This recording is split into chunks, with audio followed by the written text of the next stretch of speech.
Portsmouth firefighters say they're investigating their own actions during an incident that landed a man in the hospital after his van caught fire. The man's wife says crews didn't act fast enough to get him out of that vehicle. 10 on your side's Nick Broadway talked with her today. Nick? Yeah, Stephanie, you can even still see some of the burn marks on the road here at the corner of Lincoln and Effingham in Portsmouth. I'll step aside so that you can see where that van went up in flames after a crash last Wednesday. One of the bystanders did record video of the driver trapped inside and on fire. And while we cannot show you the video, we can tell you it shows the man stuck in the burning van for several minutes, even though first responders were there. They let him down. They definitely let him down.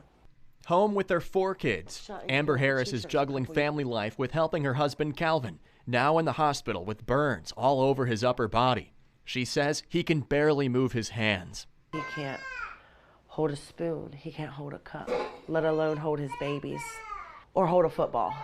Football is a big part of him. Alongside his love for the sport, she says he has an even greater love for his family. He is more of a household husband than I am as a Molly-made wife, let's be honest.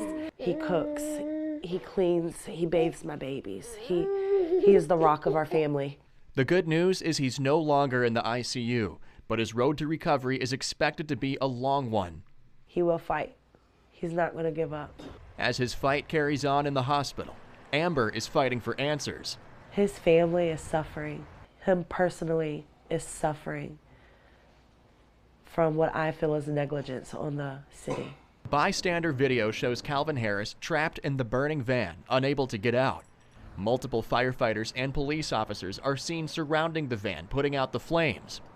Nobody got Calvin out of the van for several minutes.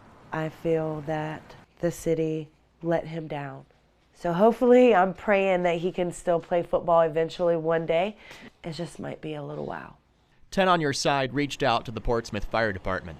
New tonight, we're learning they are now working on an after-action review of the crash and will be able to answer our questions once that review is done. And we also just got an update from Portsmouth Police when we reached out to them. They tell us the ongoing burning of the van did make the rescue efforts more challenging for them, and they are also reviewing what happened.